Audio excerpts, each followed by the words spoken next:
पुणे अपघात प्रकरणी पवार गट आणि काँग्रेसचे आमदार रवींद्र धंगेकरांचं आंदोलन. पोलिसांनी पैसे घेऊन प्रकरण मिटवण्याचा प्रयत्न केल्याचा धंगेकरांचा आरोप. पोलिसांची चौकशी करण्याची मागणी.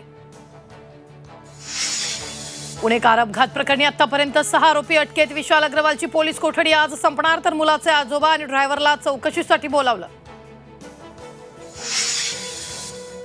डोंबिवली एमआयडीसी मध्ये स्फोट. रिएक्टरमुळेच महाराष्ट्र स्टीम बॉयलरचे संचालक धवल अंतापूरकर यांची माहिती. स्फोटात आतापर्यंत 9 जणांचा मृत्यू. उद्धव ठाकरे मुख्यमंत्री असताना संबंधित कंपन्या अंबरनाथला हलवण्याचा निर्णय झाला होता. मग हे सरकार अपघात होण्याची वाट पाहत होतं का? अंबादास दानवेंचा आरोप.